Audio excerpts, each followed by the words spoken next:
Isang magandang araw sa bawat isa. Nawa ang masaganang biyaya at pagpapala ng Diyos ang ating tanggapin sa pamamagitan ng ating pag-aaral at pagbubulay ng Kanyang mga salita. Sa kapanahunan natin ngayon, hindi lang sa Pilipinas, kundi sa buong mundo, na dumaranas ng paglaganap ng isang malalang uri ng karamdaman, maraming mga taong nag-aalala at napabagabag patungkol sa pag-aaral ng kanilang mga anak. Magmula sa pinakabata hanggang sa pinakamatanda. Ang pag-aaral ay isa sa mga pinakamahalagang sangkap ng buhay ng sangkatauhan. Dito sa Pilipinas at sa ibang bahagi ng mundo ay gumagawa ng iba't ibang mga pamamaraan upang sa ganon makapagpatuloy ang pag-aaral ng mga mag-aaral. Sa anumang antas ay kailangan gumawa ng mga pagbabago upang sa ganon hindi maudlot o hindi matigil ang edukasyon ng mga mag-aaral.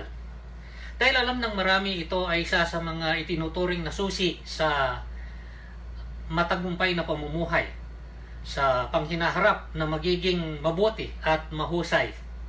Meron ngang kasabihan na ang edukasyon ang pinakamahalaga sa maraming mga tao dahil ito'y isang bagay na hindi maaaring nakawin ng kahit ninuman. At yan ay merong malaking katotohanan. Napakalaga talaga ng edukasyon sa buhay ng lahat ng tao, kahit saang bahagi ng mundo. Ito ang isa sa mga nagdadala sa mabuti at maayos na kalagayan sa buhay ng mga tao at ng mga lipunan. Gayunpaman, isang nakakalungkot na bagay na merong isa pang uri ng edukasyon ang napapabayaan. At ito ay nakakaligtaan. At yan ang ating tatalakayin sa ating pagkakatipon sa araw na ito. Ang pinakamahalagang edukasyon sa lahat. Ating titingnan ang sinasabi ng Biblia patungkol sa bagay na ito. Nais ko kayong dalhin muna dito sa ika-4 na kabanata ng aklat ni Mateo sa kanyang ika-4 na talata. Ito ay isang pangyayari kung saan ang Panginoong Jesucristo pagkatapos niyang mag-ayuno ng napakahabang panahon ay dumaan sa pagtukso ng Diablo. At ang kauna-unahang inihain at inihapag ng Diablo sa kanya ay gawin niyang tinapay ang isang bato upang sa ganon maibsan ang kanyang gutom at makapagpatuloy sa kanyang pamumuhay. At ito ang sinagot ng Panginoong Hesus sa ika-4 na kabanata, ika-4 na talata ng Mateo. Sinabi, pero sumagot si Hesus, sinasabi sa kasulatan, hindi lang sa pagkain nabubuhay ang tao, kundi sa bawat salita ng Diyos. Sa ibang pagkakasalin, hindi lang sa tinapay nabubuhay ang tao, kundi sa bawat salitang namumutawi sa labi ng Diyos. Dito ay pinakita na sa buhay ng tao ay napakahalaga ang tinatawag na survival. Ang magpatuloy sa buhay at pamumuhay. At ang isa sa pinakamahalaga na kailangan ng tao upang makapagpatuloy ay ang pagkain, ang pisikal na pagkain. At ang tinapay ang siyang pangunahing pagkain sa dako kung saan namuhay ang Panginoong Hesus nung siya ay dumating dito sa lupa. Ngunit binigyan ng pagpapahalaga ng Panginoong Hesus upang sa ganon, malaman ng lahat ang higit pang mahalagang sangkap ng pamumuhay kaysa doon sa physical na sangkap o aspeto ng buhay ng tao. At yon ay walang iba kundi ang spiritual na sangkap ng pagkatao.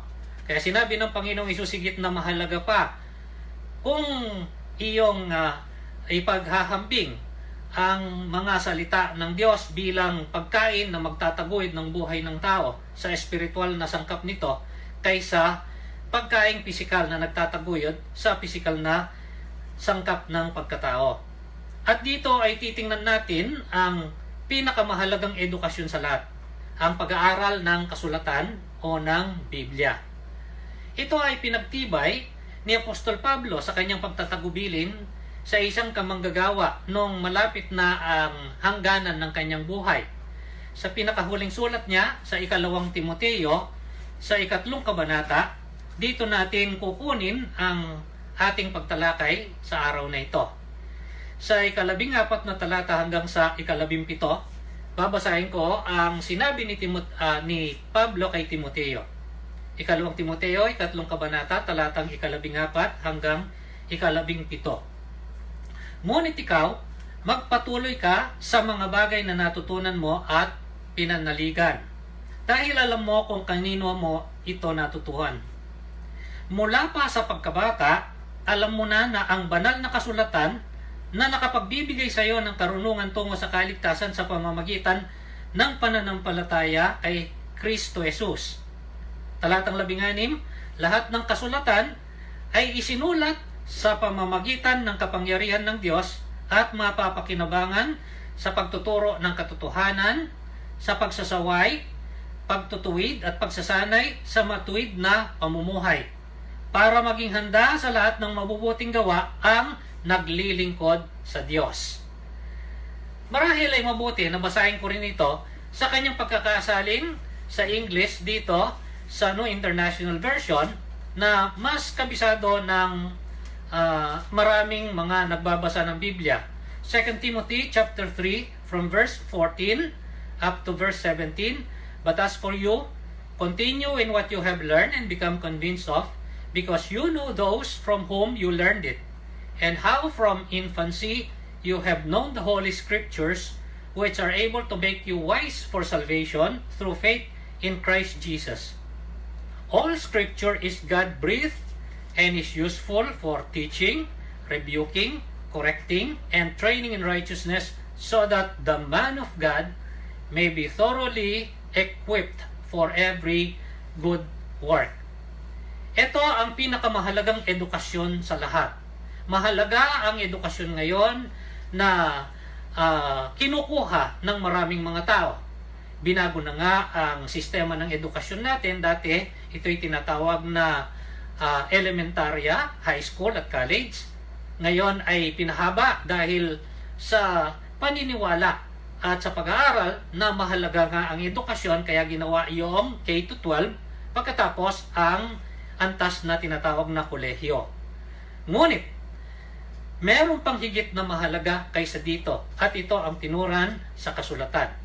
Ito ang pag-aaral ng kasulatan o ng Biblia.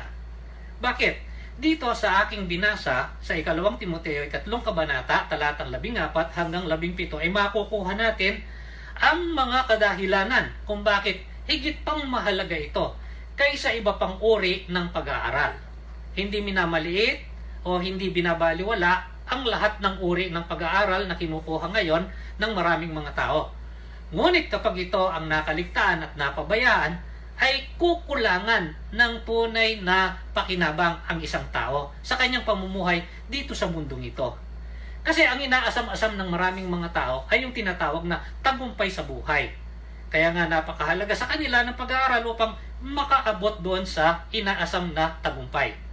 Ngunit magtagumpay man sa buhay sa maraming mga bagay, kung mabigo naman sa pinakamahalagang bagay, ito ay magiging isa ring kalugihan o kawalan.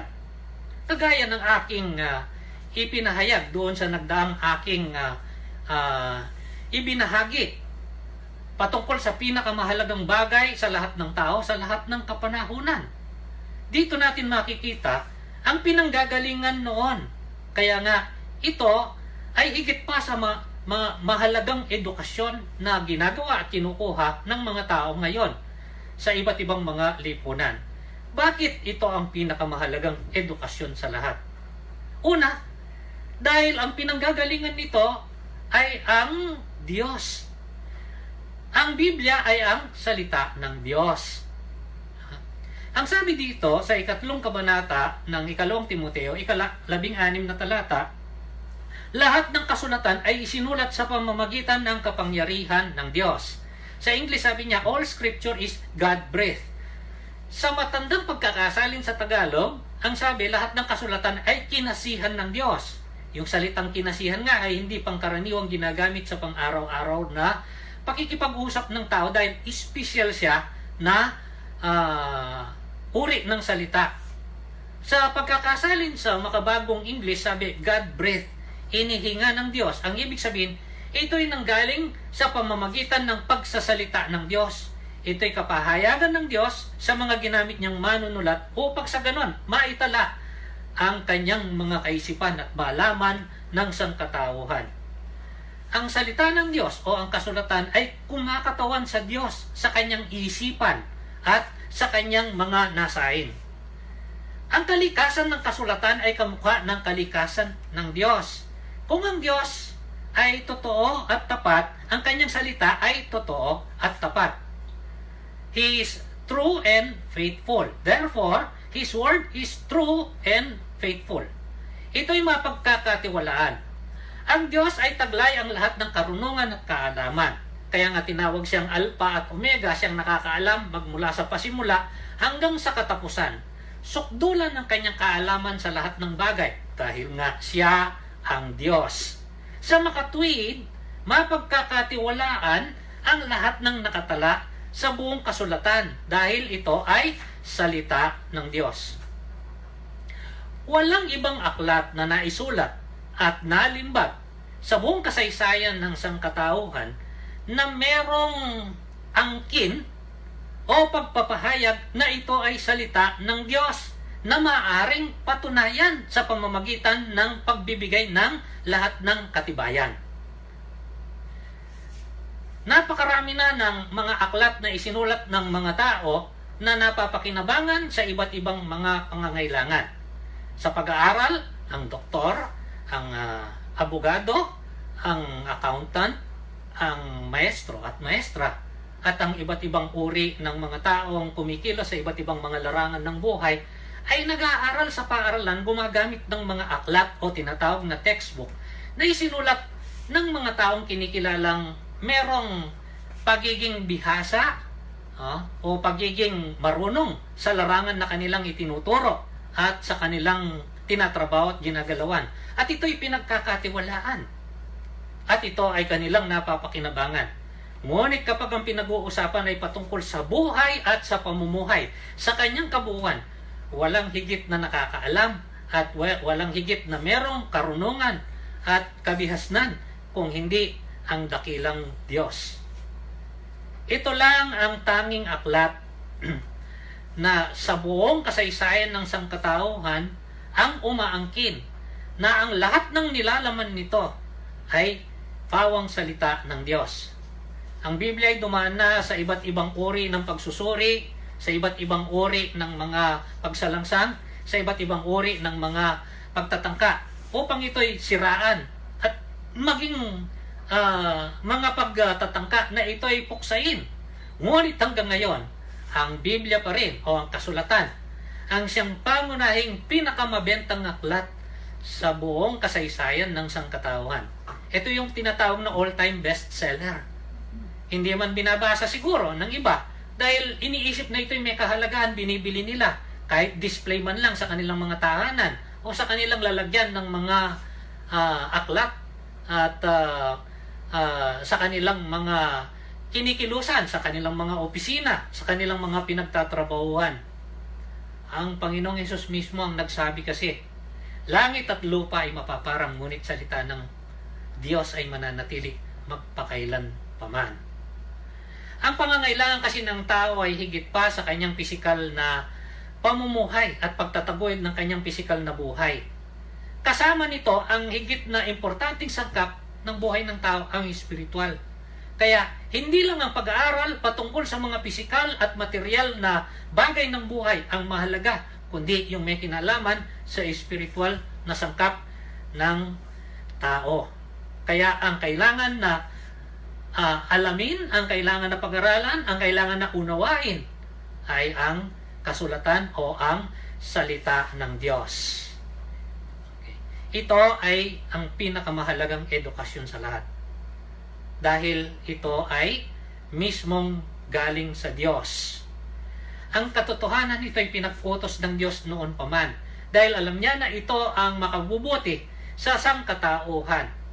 Nung itatag ng Diyos ang bansang Israel bilang kanyang hinirang na bansa na dadaluyan ng kanyang kapahayagan sa buong sangkatauhan, sila'y tinuruan niya ng kanyang mga salita, dahan-dahang ipinahayag ang kanyang kaisipan at mga kalooban. at sa kanilang pagdami at sa pagtupad ng Diyos sa kanyang mga pangako sa kanila.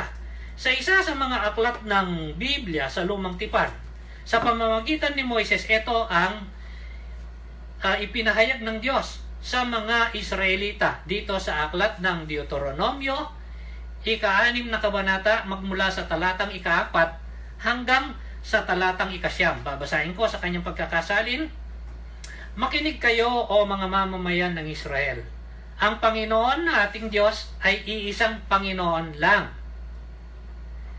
Mahalin ninyo ang Panginoon na inyong Diyos ng buong puso, ng buong kaluluwa, at ng buong ninyong lakas. Huwag ninyong kalilimutan ng mga utos na ito na ibinigay ko sa inyo ngayon. Ang ibig sabihin, yung mga kapahayagan ng Diyos, ang kanyang mga salita. Talatang ika-7, ituro ninyo ito sa inyong mga anak. Pag-usapan ninyo ito kapag kayo'y nasa inyong mga bahay, at kapag naglalakad, kapag nakahiga, at kapag babangon kayo. Ang ibig sabihin, dapat maging sangkap ng inyong pang-araw-araw na pamumuhay, at inyong isalin sa inyong mga anak ang lahat ng inyong mga natutuhan, magmula pa sa kanilang pagkabata. Itali ninyo ito sa inyong mga braso, o ilagay sa inyong mga noo bilang paalala sa inyo. Isulat ninyo ito sa mga hamba ng inyong mga bahay, at sa bukana ng pintuan ng inyong mga lunsod. Mulat sa Paul, ibinigay ng Diyos ang kanyang mga salita upang ito ang pag-aralan at maging panuntunan sa buhay ng kanyang mga hiniram. Sa totoo, mayroong isang bahagi na tinatawag na kawikaan kung saan inipon ang marami sa mga kasabihan na nakakatulong sa progreso at tagumpay ng buhay ng mga taong kumikilala sa Diyos, na itala sa Kawikaan, ika-22 kabanata, sa ika-6 na talata, ang mga bagay na ito. Ang sabi dito, ituro sa bata ang tamang pag-uugali at hindi niya ito malilimutan hanggang sa kanyang pagtanda. Siguro mas naaalala ng iba ang pagkakasalin sa English nito. Train up a child the way he should go, and when he grows old, he will not depart from it. Ito yung napakalaga. Kaya tinatawag ko itong pinakamahalagang edukasyon dahil ito talaga'y pag-aaral. Sinasaklaw nito magmula sa pagkabata hanggang sa pagtanda, hanggang sa dulo ng buhay ng isang tao. Ngayon nga, yung pag-aaral, minamadali ng maraming mga magulang. Kahit medyo kulang pa sa kahandaan ang mga musmos at paslit, pinapasok na sa mga paaralan. Bago dumating itong krisis kung saan naudlot itong normal at pangkaraniwang daloy ng pag-aaral, kung minsan dalawat kalahating taon pinapasok na sa mga eskwelahan. Kaya ang dami na ng mga tinatawag na antas o level bago yung kindergarten. Kasi doon pa lang sa tinatawag na nursery, meron ng pre-kinder, meron pang iba't ibang mga hati sa pagitan nito bilang paghahanda. Pagkatapos, papasok na doon sa grade 1, grade 2, hanggang makarating na sa grade 12. Pagkatapos, ay magpapatuloy pa ang marami doon sa antas o level ng kolehiyo na madalas ay hindi bababa sa 4 hanggang 5 taon. Ang iba, inaabot pa ng 8 taon.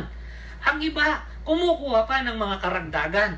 Tigta 3 hanggang 5 taon na karagdagan. Halos kalahati ng buhay ng mga tao ginugugol kung kakayanin nila sa paaralan kung saan sila ay nag-aaral ng mga kaalaman na kanilang inaakala na makatutulong sa kanilang mga pamumuhay. Ngunit kagaya ng nasabi ko, higit na mahalaga itong bagay na ito na madalas ay nakakaligtaan at nakakalimutan ng maraming mga tao. Ito ay ang pag-aaral ng Biblia o ng kasulatan na dapat nagpapasimula din dun sa batang edad na maaaring makaunawa. Kung babalikan natin ang ika-2 Timoteo sa 3 kabanata, uulitin ko yung sinabi ni Apostol Pablo sa talatang ika-14. Sabi niya, ngunit ikaw, magpatuloy ka sa mga bagay na natutuhan mo at pinanaligan. Ang ibig sabihin, ito ay hindi karakaraka na nalaman lang ni Timoteo, kundi ito ay kanyang natutuhan. At magkakaroon tayo ng malinaw na unawa sa susunod na bahagi nito. Sabi dito, dahil alam mo kung kanino mo ito natutunan. Verse 15, mula pa sa pagkabata.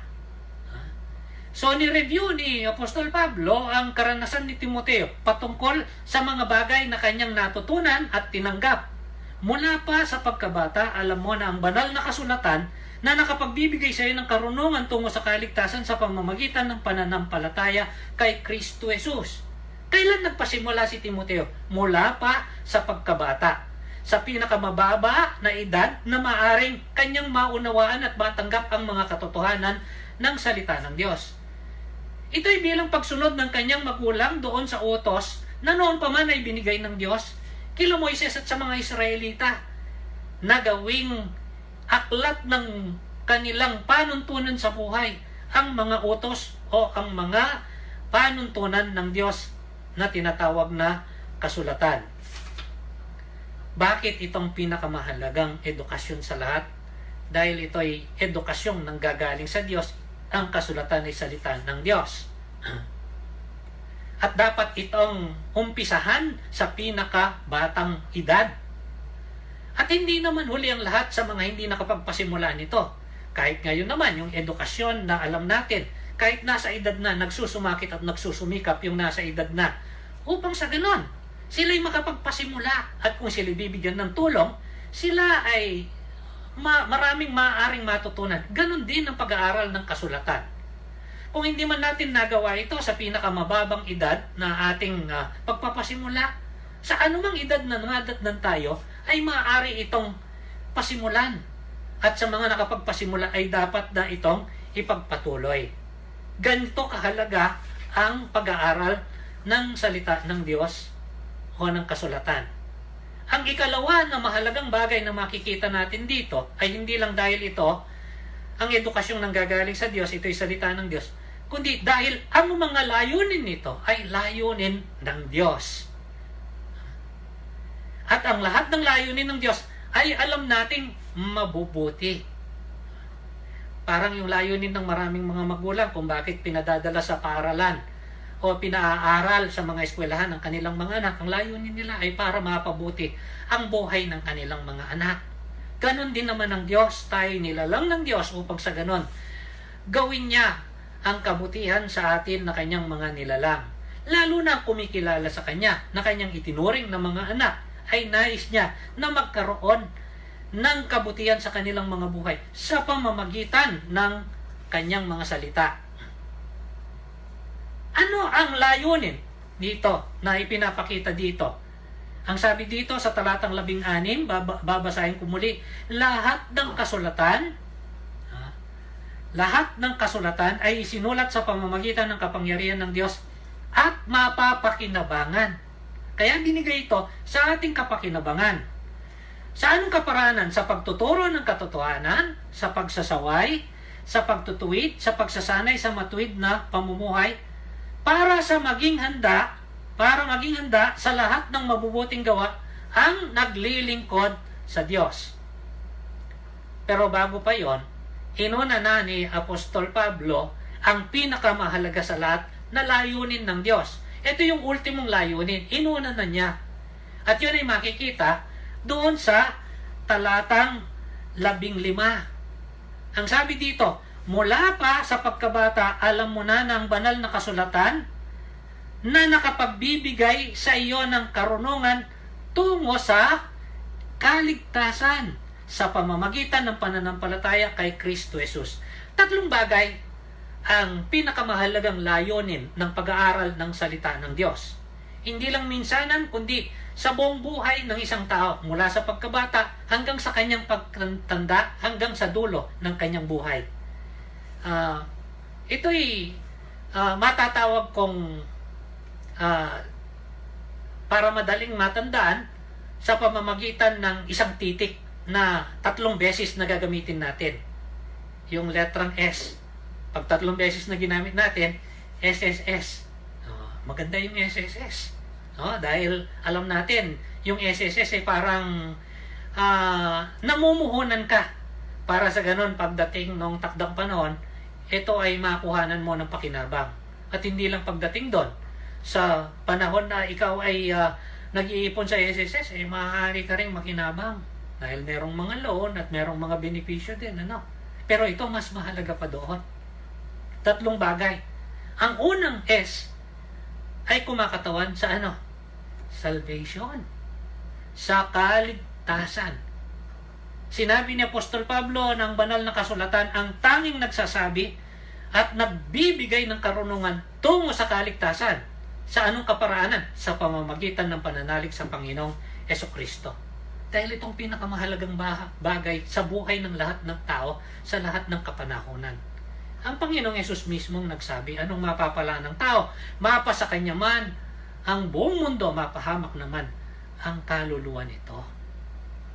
Tanging ang Biblia lang o ang kasulatan ang nakapagbibigay ng isang tiyak, malinaw at siguradong kapahayagan patungkol sa daan tungo sa kaligtasan. Iisa lang ang daan tungo sa kaligtasan, ang pananalig kay Kristo Jesus bilang Panginoon at tagapagligtas. Ito ang unang importanteng layunin, ang pagtanggap ng kaligtasan. Ang pangalawang S, kasi ang sabi dito, sa bandang huli, sabi niya, para maging handa sa lahat ng mabubuting gawa, ang naglilingkod sa Diyos. Ito yung magkasunod. Sa pagkakasalin sa English kasi ay kakaiba. Babasahin ko sa kanyang pagkakasalin dito sa English, 2 Timothy chapter 3, dito sa verse 17, ang sinabi dito, so that the man of God may be thoroughly equipped for every good work. Upang sa ganon, ang tinatawag na lingkod ng Diyos, man of God, ay magiging handa sa lahat ng mabubuting mga gawa. Pagkatapos ng kaligtasan, yung unang S o salvation, anong susunod? Yung pangalawang S, tinatawag na sanctification. Tanging ang kasulatan lang ang nagsasabi kung paano ang taong iniligtas ng Diyos sa pamamagitan ng pananalig sa Panginoong Hesukristo ay uunlad sa kanyang pagkatao, sa pagiging banal at ganap sa kanyang pagkatao, upang sa ganon pasaganain ang kanyang pananampalataya at maging tinatawag na matured. Kaya siya ay tatawaging isang man of God, isang tao na nakikitang kumakatawan sa Diyos dahil naipapakita niya sa kanyang buhay ang pananampalatayang tunay sa Diyos. So ang ikalawang S dito ay yung tinatawag na sanctification, pagpapabanal, pagpapaging ganap ng pagkatao, pagpapaunlad ng pananampalataya sa Panginoong Diyos sa pamamagitan ni Kristo Jesus. At ang ikatlong S dito ay yung service, paglilingkod. Ang sabi dito, para maging handa sa lahat ng mabubuting gawa, so that the man of God may become thoroughly equipped unto all good works. Anong ibig sabihin ng lahat ng mabuting gawa? Paglilingkod, paggawa ng mga bagay na nakakasiya sa Panginoon, paggawa at pamumuhay ayon doon sa kaparaanan ng Panginoong Hesukristo upang magbunga ito ng kabutihan. SSS. Ito ang pinakamahalagang edukasyon sa lahat dahil ang layunin nito ay ang mga layunin ng Diyos sa ikabubuti ng ating mga pagkatao, sa ikabubuti ng ating mga buhay, sa kapakinabangan. Salvation, sanctification, service. Walang ibang aklat ang kompletong nagbibigay ng kaalaman, unawa, at kapangyarihan tungo sa mga importanteng bagay na ito. Ito ang nakapagdadala sa atin sa pananampalataya na nakapagbibigay ng katiyakan ng kaligtasan. Kaya nga may John 3:16, gayon na lang ang pag-ibig ng Diyos sa sangkatawan. Kanyang isinugo ang kanyang bugtong na anak upang sino mang manalig sa kanya hindi mapahamak, kundi magkaroon ng buhay na walang hanggan.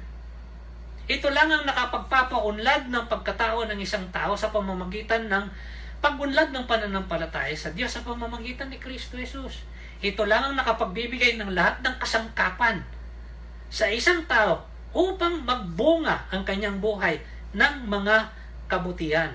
Sa anong kaparaanan na ibibigyan ng kasangkapan ng mga paghahanda?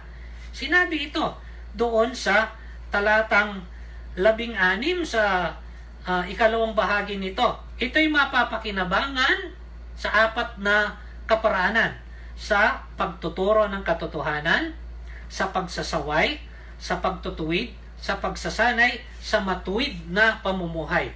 Sa English, for teaching, for rebuking, for correcting, for training in righteousness. Ang Biblia lang ang nagsasabi kung ano ang tama, kung anong totoo, kung ano ang wasto. Ang Biblia rin ang nagsasabi para hindi tayo maligaw kung ano ang mali, kung ano ang kasinungalingan, at kung ano ang hindi mabuti. Pagsaway. At ang Biblia lang ang nagbibigay ng kaalaman upang sa pagkakamali, sa paglisya, ito ay mailagay sa tamang landas at maibalik. Pagtutuwid, correction. At ang Biblia lamang ang siyang nakapagtuturo kung papaanong makapanatili doon sa landas na gusto ng Diyos upang ang buhay natin ay tunay na maging mabunga at matagumpay. Pagsasanay, training in righteousness. Walang kaparis ang edukasyon na ito. Kahit makuha ng lahat ng taong lahat ng uri ng edukasyon, kapag nagkulang sa edukasyon na ito, ay kalugihan. Sa bandang huli, ang kahihinatnan. Dahil ang layunin ng Biblia ay upang sa ganon tayo'y magkaroon ng buhay at tayo'y makapamuhay ng isang buhay na tunay na mabuti. It is education for life and it is education for living. Dahil ang edukasyon na ito ang nagdadala sa atin tungo sa pagkakaroon ng tunay na buhay, sa pagtataguyod ng buhay na ito, at pagkakaroon ng buhay na karapat-dapat na ipamuhay.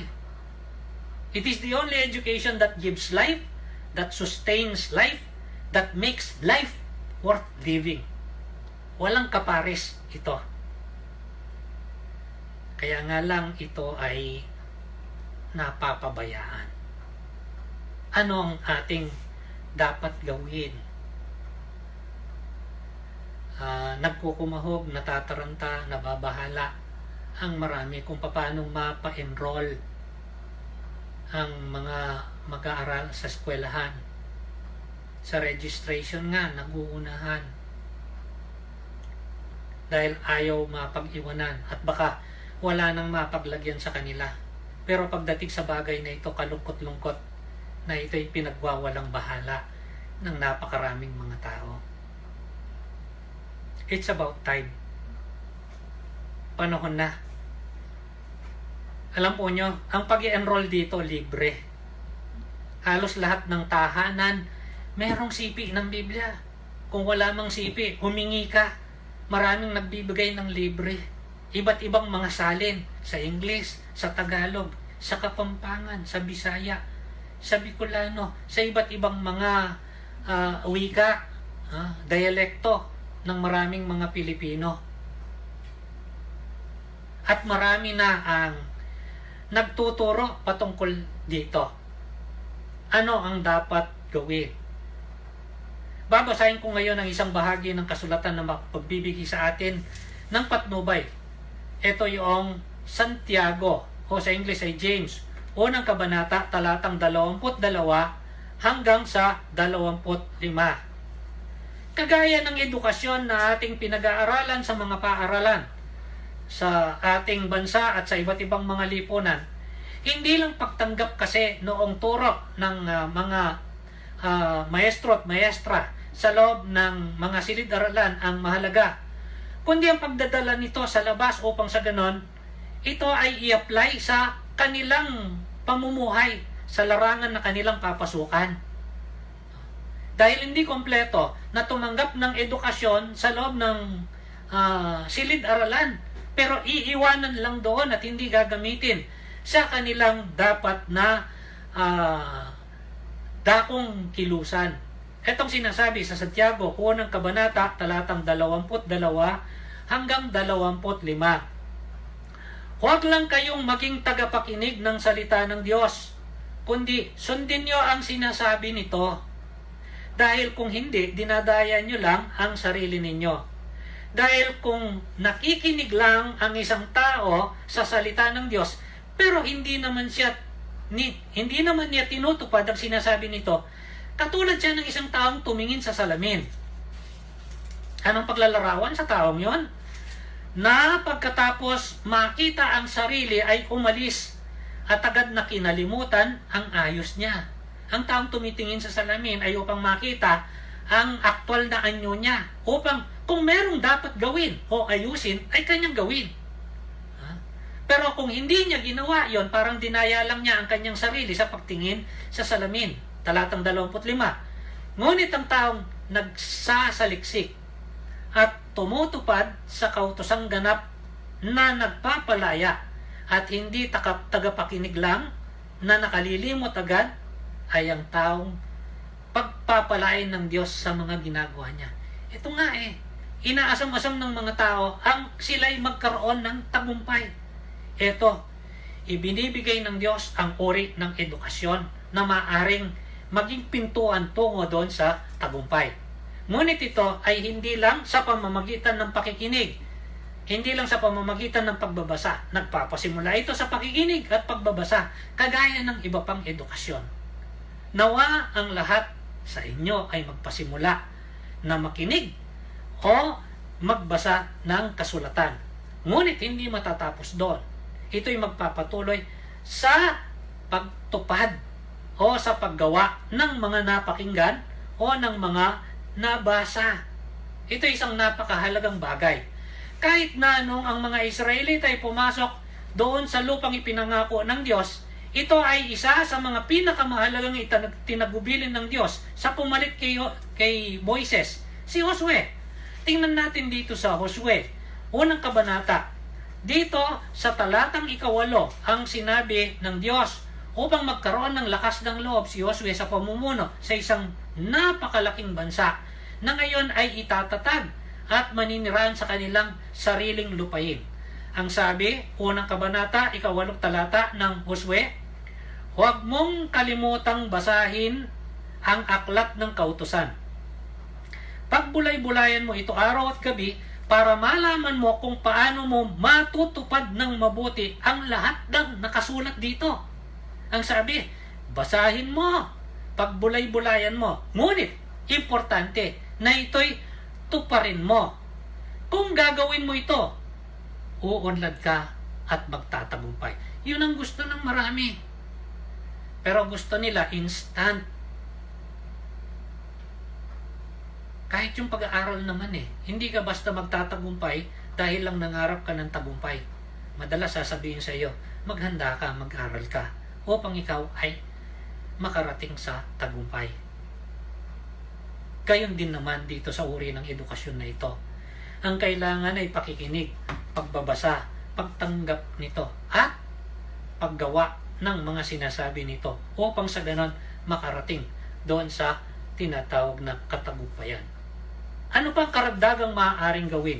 Dito rin sa 2 kabanata ng Timoteo, pinagtagubilinan ni Apostol Pablo si Timoteo bago niya pinaalala ang kanyang pagpapatuloy dito, na hindi pa siya natapos sa kanyang pag-aaral, sa kanyang pagpapatuloy sa pagsasaliksik ng salita ng Diyos.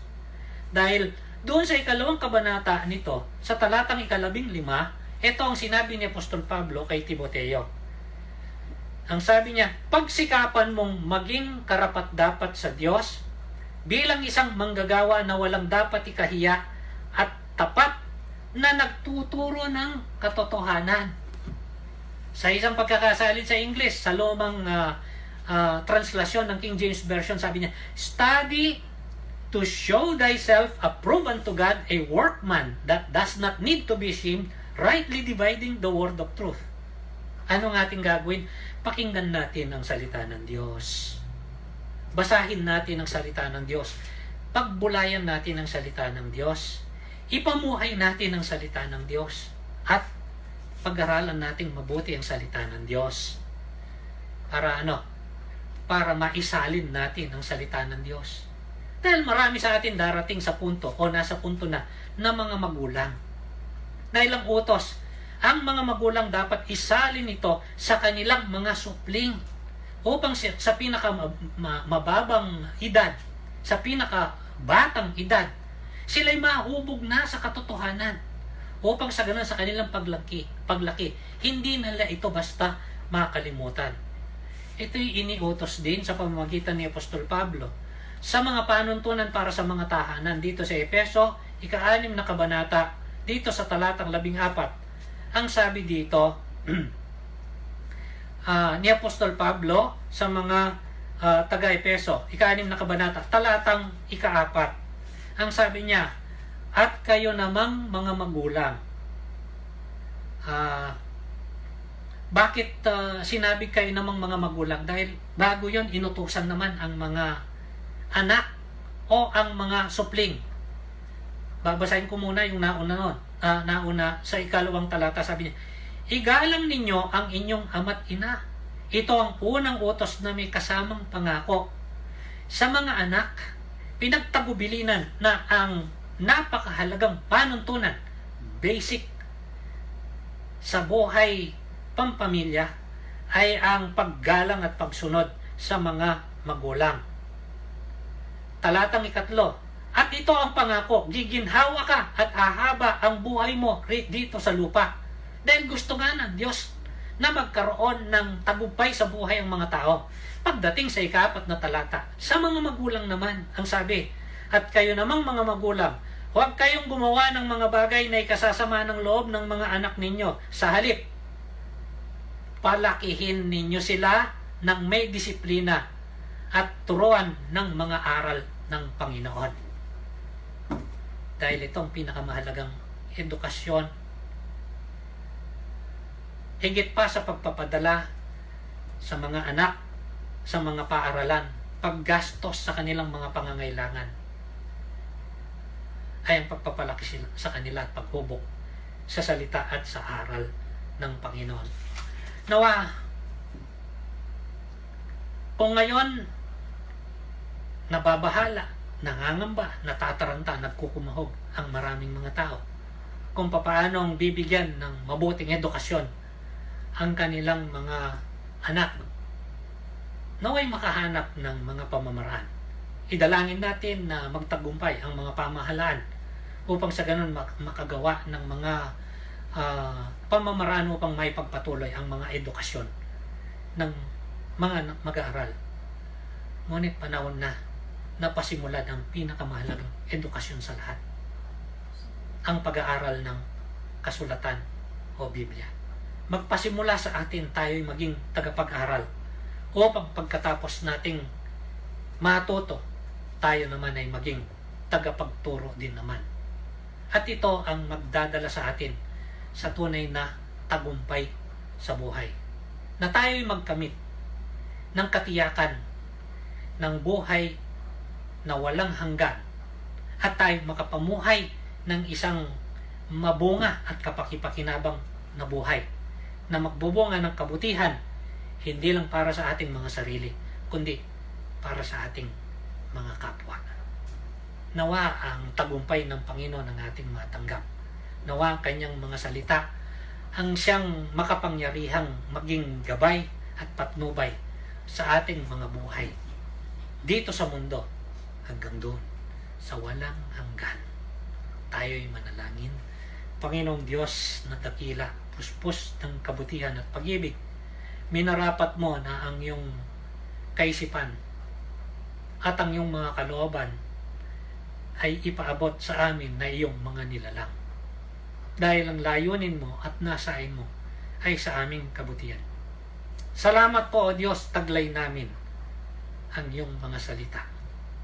Ito'y naitala sa kasulatan upang sa ganon itong maging gabay at pamantayan at panuntunan namin sa buhay.